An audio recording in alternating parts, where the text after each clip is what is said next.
السلام عليكم ورحمة الله وبركاته. الحمد لله وحده والصلاة والسلام على من لا نبي بعده وعلى آله وصحبه ومن والاه وبعد.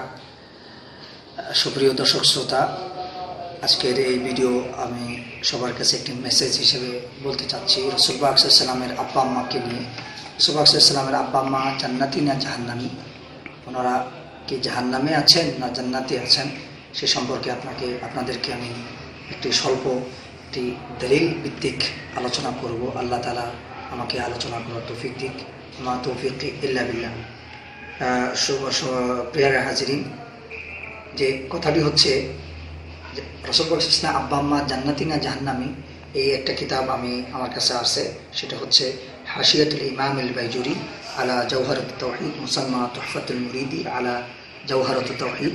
তাহকিক করেছেন উস্তাদ ডক্টর আলী জুমা মুফতি দিয়ারুল মাসরিয়া সাবেকান, যিনি মিশরের গ্র্যান্ড মুফতি ছিলেন সাবেক, তিনি আমার উস্তাদও ছিলেন। তার দর্শের মধ্যে আমি হাজিরে উপস্থিত ছিলাম ওখানে।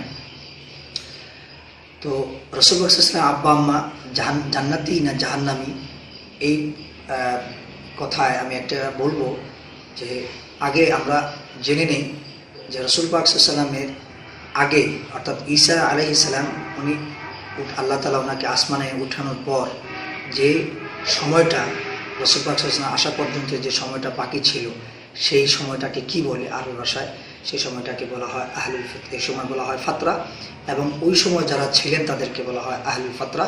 এবং এই সম্পর্কে এই মুসান্নাফ তিনি কিতাবের মধ্যে লেখেন, হাশিয়াতুল বাইজুরি, ইমাম বাইজুরি, তিনি এই কিতাবের মধ্যে লেখেন যে 68 পৃষ্ঠা, এই কিতাবের 68 পৃষ্ঠার মধ্যে যে তিনি নকল করেন যে আহলুল ফাতরা হচ্ছে যে ওহুম মান কানু বাইনা আজমানাতির রাসূলি আও ফি জামানির রাসূল আল্লাযী লাম ইউরসাল ইলাইহিম, অর্থাৎ ওইসব রসুলদের, অর্থাৎ দুই রসুলের মধ্যবর্তী যে গ্যাপ সময়টা, সেই সময়টাকে বলা হয় আহলুল ফাতরা।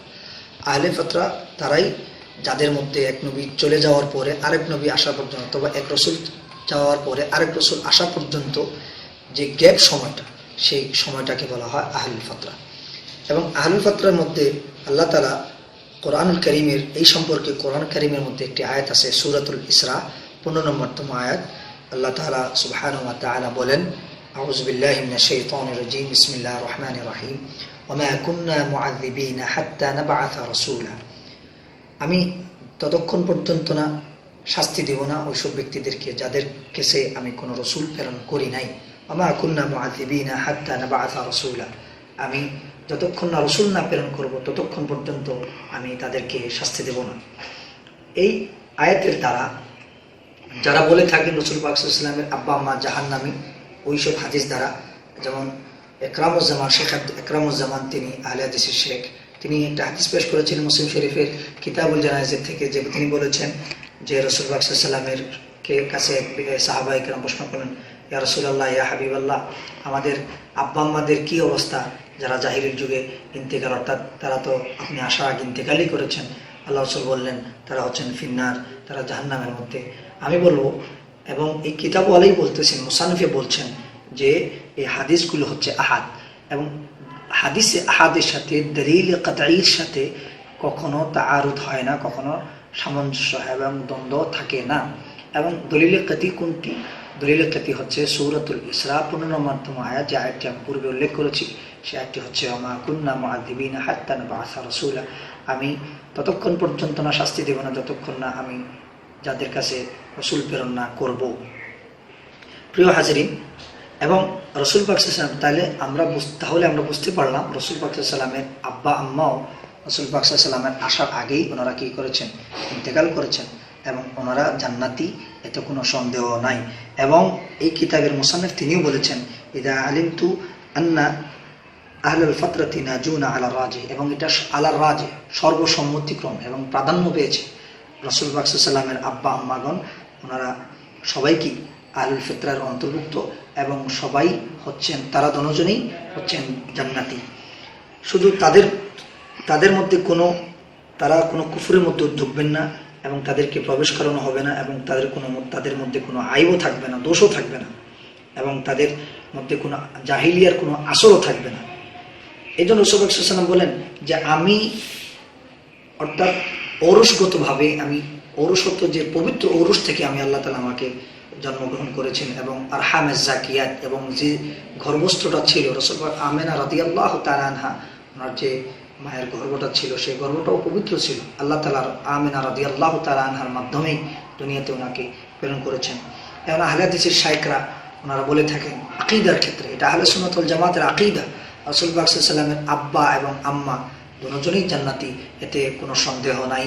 এবং পূর্ববর্তী সমস্ত উলামায়ে কেরাম, ইমাম জালালউদ্দিন সুয়ুতি থেকে, ইমাম সাখাবী থেকে শুরু করে, ইমাম হাফিজ ইবনে ইরাকি থেকে শুরু করে, ইমাম ইবনে হাজার আসকালানি থেকে শুরু করে, ইবনে মুলাক্কিন থেকে শুরু করে, ইবনে মুলাক্কান থেকে শুরু করে, ইমাম বদরুদ্দিন আইনি থেকে শুরু করে, ইমাম হাবিব আল কুস্তাল্লানি, পূর্ববর্তী যত উলামায়ে কেরাম গেছেন সমস্ত উলামায়ে কেরাম একমত হয়েছেন রাসূল পাক সাল্লাল্লাহু আলাইহি ওয়াসাল্লামের আব্বা এবং আম্মা সবাই কি জান্নাতি, এতে কোনো সন্দেহ নাই।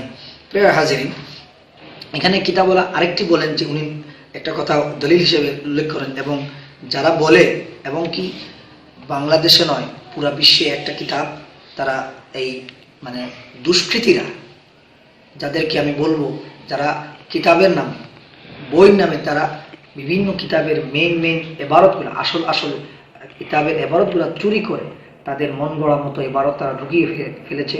তার মধ্যে একটি এবারত হচ্ছে ফিকুল আকবরের মধ্যে, যে ফিকুল আকবরটি লিখেছেন ইমাম আবু হানিফা রাদিয়াল্লাহু তাআলা আনহু। এই ইমাম আবু হানিফা রাদিয়াল্লাহু তাআলা আনহু মূলত এই এবারতটি তিনি লেখেন নাই, এবং ওই কিতাবের মধ্যে এই এবারতটি, এই কিতাব ঢুকানো হয়েছে। সেটা হচ্ছে যে এবারতটা এখন বর্তমানে যে কিতাব ফিকুল আকবর, সেটার মধ্যে আছে আন্না ওয়ালিদাই মুস্তাফা সাল্লাল্লাহু আলাইহি ওয়াসাল্লাম মাতা আলাল কুফরি। এই অর্থাৎ রাসূলুল্লাহ সাল্লাল্লাহু আলাইহি ওয়াসাল্লামের আব্বা আম্মা দুজনেই কুফরের উপরে ইন্তেকাল করেছেন, মৃত্যুবরণ করেছেন। এই কথাটি সম্পূর্ণ কুফরি এবং মতবাদ। এই কথাটি ঢুকানো হয়েছে ফামাদসুসুন আলাইহি, কিতাবওয়ালা বলতেছেন, মুসান্নিফ বলতেছেন। প্রিয় হাজিরিন, এই ইবারতটি মূলত মূল যে নুসখা, মূল যে পাণ্ডুলিপি ইস্তাম্বুলের রয়েছে তার মধ্যে এটি নেই, এটাকে ঢুকানো হয়েছে। তখন আমি যখন ক্লাসে ছিলাম আজহারের মধ্যে, তখন আমাদের ডক্টর এটা বলছেন যে এটা ইমাম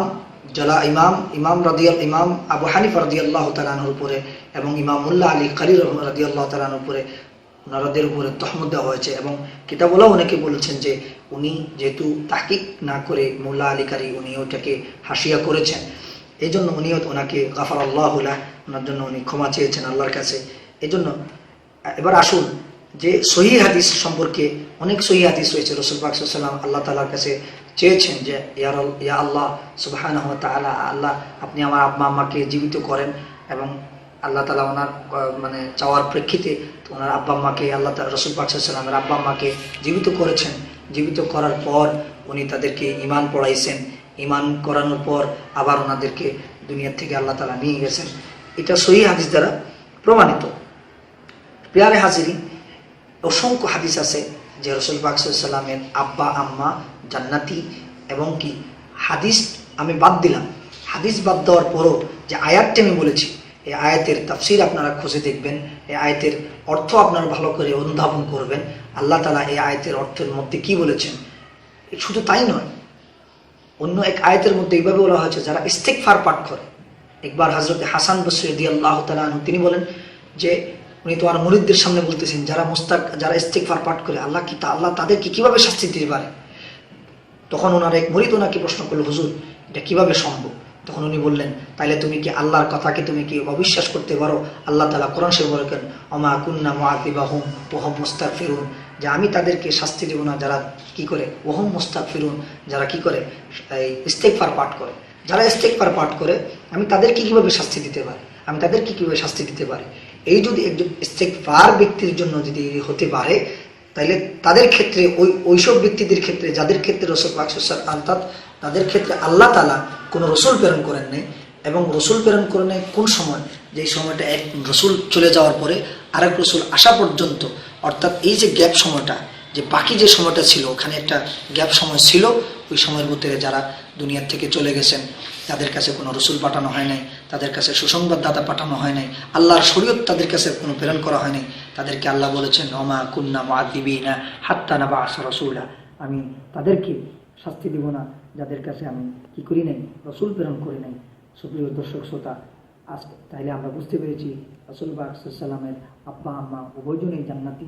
সে সম্পর্কে ইমাম জালালউদ্দিন সুয়ুতি, ইমাম জালালউদ্দিন সাখাওয়ি, ইমাম জালালউদ্দিন সুয়ুতি, ইমাম সাখাওয়ি, ইমাম ইবনে হাজার আসকালানি, অসংখ্য অগণিত উলামায়ে কেরাম এ সম্পর্কে কিতাব লিখে গিয়েছেন। ইবনে হাজার আইসামি পর্যন্ত লিখে গিয়েছেন, ইমাম হাফেজ ইরাকি পর্যন্ত লিখে গিয়েছেন। আপনারা ওগুলো দেখবেন, আশা করি আপনারা ওগুলোর মধ্যে উত্তর পেয়ে যাবেন।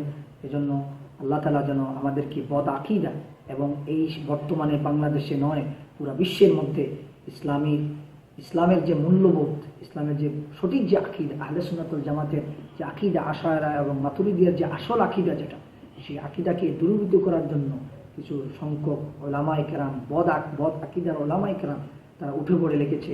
তারা আসলে মূলত ইসলামের দুশমন। তাদের কাছ থেকে আপনারা দূরে থাকবেন, এই আশা ব্যক্ত রেখে আমি আমার সংক্ষিপ্ত আলোচনা এখানে শেষ করলাম। আসসালামু আলাইকুম ওয়া রাহমাতুল্লাহি ওয়া বারাকাতুহু।